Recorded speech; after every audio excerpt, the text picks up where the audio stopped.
Hey folks, from the 58th Legislative District, the finest district across the Commonwealth, I am State Representative Eric Davanzo. And I'm State Representative Eric Nelson from the 57th Legislative District. And if you have to say it, you know it isn't true. That's not necessarily true. And yeah, welcome to E Squared. E Squared. We kind of threw everybody off on this one a little bit this morning. We got to break it up a little bit. Well, we're recovering. We're recovering from closing the books on what really was a long budget standoff here in Pennsylvania.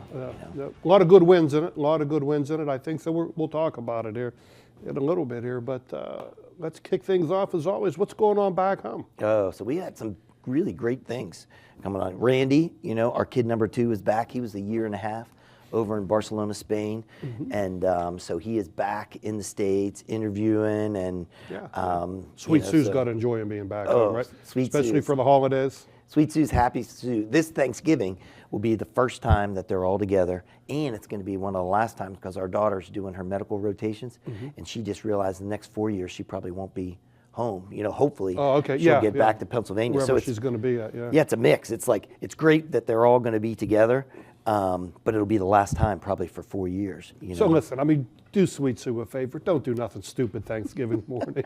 What do you mean? We'll talk about chainsaws later. That's exactly what I'm talking about. Yeah, we always do the turkey trot. Since I was chasing her around, when I was a single guy, we started doing the turkey trot in Greensburg. Okay. And it's been an annual event for the whole family. The group grows and grows, and so we hit the turkey trot, then Dunkin' Donuts, and then it's turkey time. Yeah. How about yourself? We did that 1 year. It's a lot of walking for you. Listen, I about died. That's why we never did it again. Yeah, what's Brielle up to? Softball season is wrapped up. We finished up 2 weeks ago in the state of Indiana. Oh my. So yeah, we wrapped up. So this weekend here, fall in Pennsylvania, the deer are moving. I shot a deer. Check this picture out. I'm going to show you. Yeah. I'm going to show you here. That's welcome to your world. How do you have a buck and a chainsaw in the same? Well, so at least you don't have a spotlight and a thing of corn. Well, that was earlier. I made a trip back up to the house already. But so when you shoot a deer, a buck, and you're down in the woods a good bit, it's like I got to drag it. Yeah, I got to drag it, or I can get my chainsaw and drive my tractor right to it. So I took option B. So that was Sunday. So still not a fan of Sunday hunting. I did support it. I did support it because I felt everyone in my district, for the most part, wanted it. I'm on the fence about it. Still sitting there in that tree, on a Sunday. It felt a little bit weird. Yeah, but, it is because I'm more of a Monday guy, but the Sunday is more convenient. And young people like Will, he got his first doe with a crossbow. Yeah, those things. That's what I got that with. Yeah. They're something. But we go to church Friday, so we went Wednesday to Bible study. We go Friday nights to church. So I didn't make too many priests and pastors upset that I wasn't at church. But Sunday afternoon we went to a shotgun shoot out at Sportsman's, shotgun 22 shoot. I did win one shoot. So when I go into the house, Brielle's laying there, and I'm like, "What are you doing?" And she's like, "Well, I'm just going to relax." I'm like, "No, come on, you're coming with me." So she fought it a little bit, but a couple Mountain Dews and the Snickers bar at the club kind of got her going. But this week, as we fight gun control out here, right? We got some bills coming through, and the point I really wanted to take her was, at some point in time, this fight's got to be passed on to your children and my children, whether daughter, son, or not. But we've got to get them active into the fight here. They have to see it. They have to see it. Because history repeats itself. Like this electronic registry, issue or concern. When I was in Estonia, and we were serving with Estonian soldiers that were teenagers, they were fighting the Russians. When the Russians came in, they showed up, they took the politicians out in Estonia, the governor and those folks, and they said, "We can take your country over and destroy you and your family, or we'll leave you as figureheads and you invite us in. And this way your family will live and you'll still be in a position of power, but we are now in control. And they gave them that option. And then they took that gun registry and went around to every Estonian who had a weapon. And in an instant, they either had to go to the woods, fight for freedom, or they were taken away. And they devastated that country with that list. And that's what would happen or could happen. I mean, look at California. They have that list, and then they're saying, hey, you can't have ARs. Now the government knows. Everything. It's just everything's tracked. It's just a dangerous precedent, just a dangerous road to go down. Yeah, absolutely. And I mean, we're gonna hopefully we were successful in defeating some of those bills, but it's primary season coming up right around the bend, and they want those votes because they want those guns. They want those guns. They want those votes. And I've said this numerous times before.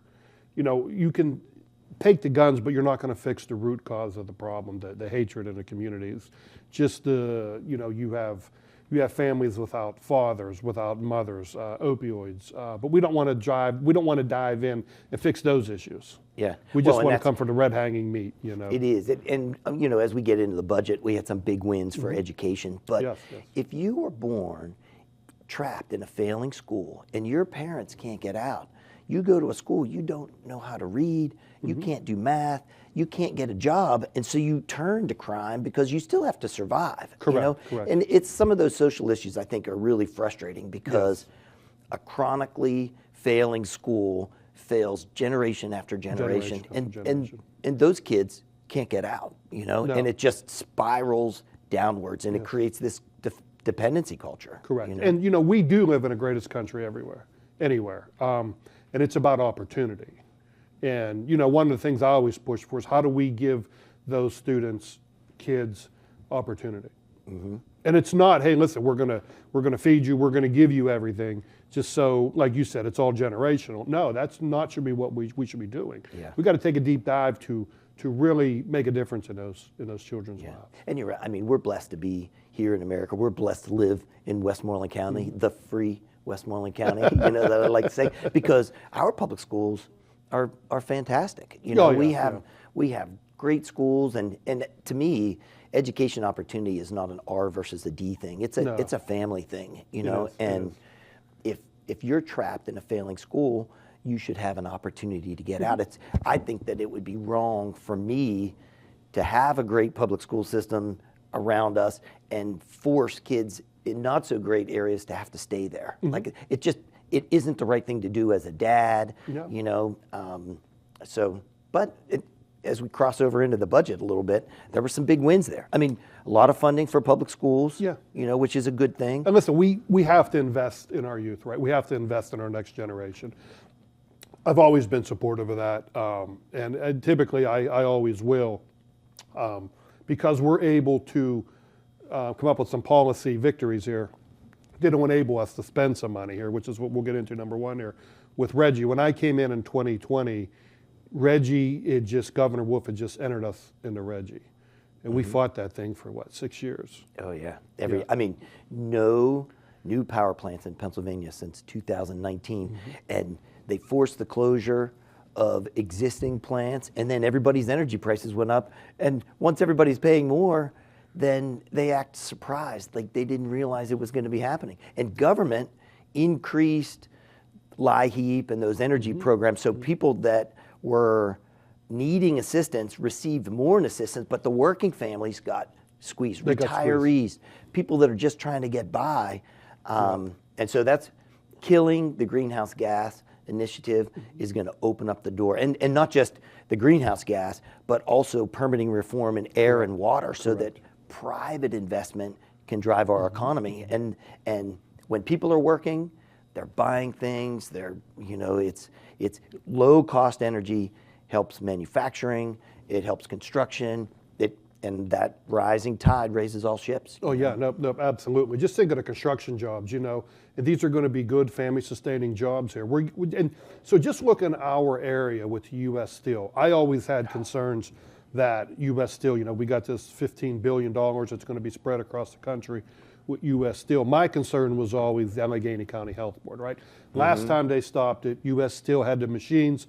They had everything purchased. They were stored at Edgar Thompson. Allegheny County Health Board, 2 years to get permits.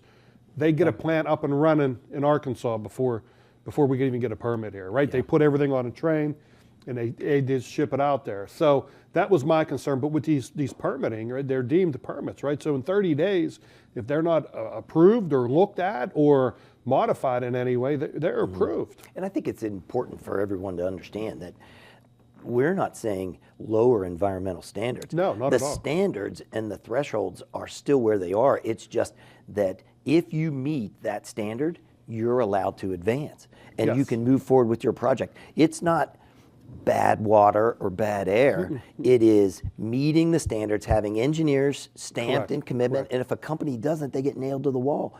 But sitting on a permit for 2 years because you philosophically disagree that you don't like that America makes steel. And that's the other thing that's crazy. Like those environmental socialists, we know what conditions are like in China and in Asia and the dumping of steel and all sorts of other projects. If you want clean air and a clean earth, then we should make it here. We should be making it in Pennsylvania and making it in America because we have the best environmental outcomes versus what they're doing overseas. And I think to your point, because I've already had people reach out, you're lowering the standards. We didn't lower any standards. They're the same. You got to meet them. And as you said, if you meet them, you can keep advancing. And I think that's the important part. And also, I would like to see us follow back and make sure that really where the eyes should be is, once you get let's just say one of these data centers, once they're up and running, someone needs to fall back every 6 months to keep an eye on them to make sure, hey, this is what you said on your permit you were putting out. This is where you're at. This is what the energy standard is. Where are we at with that? And I'm not so sure that some of this stuff is happening. That's, in my opinion, we set the standard. Now we got to hold them accountable to maintain it. Yeah. I mean, it's a great chance. And credit to Senators Fetterman and McCormick for them working across the aisles, helping to secure over $100 billion of new investment that's been waiting to move forward. I mean, that's a lot of work. And whether you're a technology person and you're going to be working in the field, so you graduate from some of those awesome colleges we have down in Pittsburgh, or you're on the construction side and you're building it, like we are winning, have an opportunity to win. We have an opportunity. And I think, some other folks had said to me, hey, listen, this budget spends a little over $50 billion. When I came in 20, I believe the number was 37 or 39 billion. So we've grown, $10 billion in 5 years. I originally was a no on this budget all the way through.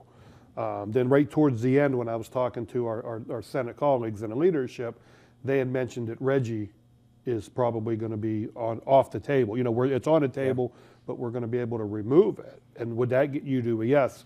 And absolutely, because I feel this Reggie, these are enough policy wins, we're going to generate more revenue. We're going to be able to spend money, which is what I always said. You can't, just like your household and my household, if you're not bringing it in, you can't spend it. Well, and I thought a good thing, both sides of the aisle kind of came to terms. Like, we have an overspending problem in Pennsylvania. Absolutely. And Governor Shapiro, very popular as a governor, but you have to look at the fact that he has increased spending astronomically, and our red spending bar is skyrocketing and our green has been flat. So a big win in getting some permit reform to incent private investment, because that fourth branch of government, bureaucracy, it is a beast. It is a beast. It wants fed. So is it going to be marijuana for all, or is it going to be a AWS data center, the largest power plant in the country coming into Homer City? That is going to create recurring revenue for the school district. Everybody wins, Everybody wins. Everybody wins. And listen, these things are going to generate a good bit of tax revenue here. It'll give our school districts some relief. And also, we have these brownfield in the communities, right? Whether it was Hatfield, you got Mitchell and El Rama. I'm just trying to think of a few that are already, infrastructure's already there. For some of these data centers. What else could we do where, let's just say, Hatfield was? You're not going to do nothing. You're not going to put a housing plant on it. You're not going to put a ball field on it. You're not going to. It's there for energy. The infrastructure's there, so it's a brownfield, and let's use it for I'm an optimist, and like there are some areas in the state where they're trying to come in eminent domain and blow up a section because they want government to take over the land. Why have an eminent domain battle when we have locations that are already connected, tied into the grid? Yep. We can eliminate a brownfield, and the community wants those people back, because when you lose an anchor facility like a Hatfield, you know, that those small towns around there, like they all worked at that plant. They Everything. Yeah, they bought lunch. Everything. Everybody up and down the line. Everything. So it's a exciting thing, and we have to confront the overspending too. You know, yes. I think one of the big things that we got in there from an overspending side, and you look at that budget pie chart, human services, welfare, it's out of control, and the fact that we were able to get that a monthly sweep, so dead people are now going to be removed from the welfare roll. I mean, you still get a month, you know, but it's not 6 months, it's not 9 months. You know, we are the third highest state of wrongful overpayments in our human services code. And that's why, I mean, people are nervous about the big, beautiful bill, because we are not running our ship well. And so that puts us into the highest cost share category. Yes. And so we have to get better. And I mean, it sounds like it's not true. What do you mean dead people aren't removed? You know, like, and it shouldn't take a budget to enact people to do their jobs, right? Yeah. So if I'm not mistaken, I guess the rate across the citizens of Pennsylvania is like 7%. 7% of our citizens should be on welfare, right? We're up, our numbers with the air rate, it's up over 11. It's almost 12. So you're not quite double that, but I don't understand, and this is a part that frustrates me. I'm okay with a hand up. There's senior citizens, there are veterans, there's people in our community, they think we can't take care of ourselves for whatever reason. I get that. I'm okay with that. Government has to. I'm okay with those. I'm completely fine with that.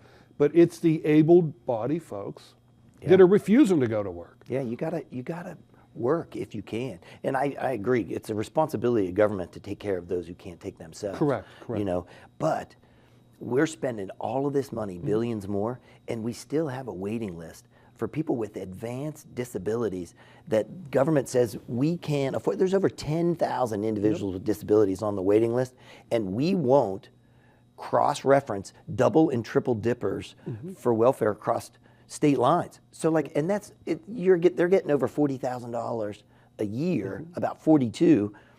Why should somebody be able to collect in Ohio and West Virginia and Pennsylvania, and we're not even taking care of Pennsylvanians who can't take care of themselves from the waiting list? Correct. You know, there's more to do in that space, but this budget got some big wins. Correct. And it truly is, right? It's Yeah. it's a starting point from here, and just go from here with it, and really just see where we end up at. But it's, you know, if on the downside, if the data centers, if the permitting doesn't generate the revenue that we think it's going to do, me and you are going to have a different conversation next year. It's gonna be, hello, retirees. We're now taking a percentage of your retirement. Yeah. They want to increase. I mean, and there have been proposals to do that even earlier this year. We opposed them, but increase the PIT. You know, they wanted to create a new unemployment, similar to unemployment, but for pregnant people, so that everybody would pay an extra % tax on their income, so that they can create a new bureaucracy and people would just be able to be off like an unemployment for, it's just insane. It's insane. And, you know, it's my opinion with this, you know, I believe in Pennsylvania. I really do. I believe with this budget, getting out of Reggie, there's so many opportunities here now. Yeah. You know, you name it, from transportation, energy, you name it, from our steel mills, you name it, it's here. And one last part that I think, I mean, we have been lockstep on, and that's support for our law enforcement officers. Yes. It's really nice to see the nation not hating on the blue, you know, because I think everybody recognizes you have to have safe communities in order for people to be able to prosper. You know, they had that big FOP thing last night. It was great to meet officers. I'm pumped up with our casino money. You know, we're starting to upgrade our law enforcement for the Greensburg police forces, you know, and we have We have South, Southwest, and Greensburg. They're all working together, Yep. and we're going to have our first ballistically protected police car coming out this next year. Oh, really? You know, yeah. So bulletproof, front windshield, side panels. That's exciting, and we're going to just keep stepping it up and getting our law enforcement communities the tools they need, so they can't be targeted. So what? They're going to take that car past the Nelson farm and see if you guys can shoot at it. If all Just saying. 28 of you shoot at it and it survives, is that the test? Yeah. I don't know. You got anything else on your agenda? Because, like this, there's some good stuff. It's painful. It is painful. That spend number was a little bit high, not what I wanted. But like I said, with Reggie, I believe in Pennsylvania. You know, I believe it was the right decision. So we shall see. Yeah, got to get it done. Yeah, heck yeah. All right. Take care, everybody. All right. Later, everyone.